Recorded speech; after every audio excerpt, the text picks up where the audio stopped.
Criminal charges were unveiled on Thursday against a third person in an alleged plot in Michigan to gain illegal access to voting equipment in the wake of the 2020 election. Prosecutors charged Stephanie Lambert, an attorney who has pushed election denial conspiracies in the courtroom, with 4 felonies: undue possession of a voting machine, conspiracy to commit undue possession of a voting machine, conspiracy to commit unauthorized access to a computer system, and willfully damaging a voting machine. Each charge carries a prison term of up to 5 years. Lambert was arraigned before a judge on Thursday afternoon and pleaded not guilty to the charges, according to the Associated Press. Lambert will be the last person charged in the investigation, according to a statement from Muskegon County Prosecutor D.J. Hilson, who served as special prosecutor in the case. Her indictment was issued 2 days after 2 other people, unsuccessful state attorney general candidate Matthew DePerno and former state representative Dare Rendon, were charged in connection with the alleged conspiracy. Investigators with Attorney General Dana Nessel's office named 6 other suspects in handing off their inquiry to Hilson, who convened a citizen grand jury in March to hear evidence in the matter.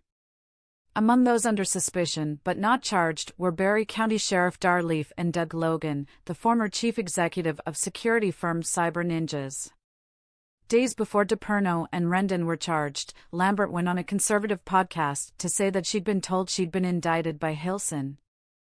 "I know that I've done absolutely nothing illegal," she said. It was not immediately clear why her charges were issued after those of her alleged co-conspirators. Along with DePerno and Rendon, Lambert was accused by Nessel's office of having orchestrated a coordinated plan to gain access to voting tabulators. After the 2020 presidential election, according to a statement from Hilson's office, clerks in 3 Michigan counties were deceived into turning over voting machines to unauthorized third parties, who took them to hotel rooms or erms.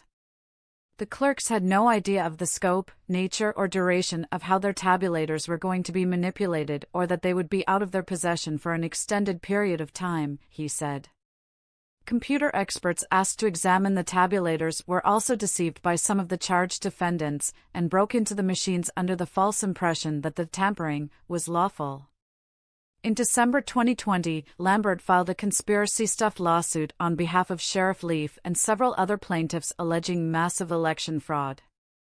The suit, which failed to provide any evidence, invited the court to speculative leaps toward a hazy and nebulous inference, a judge said at the time.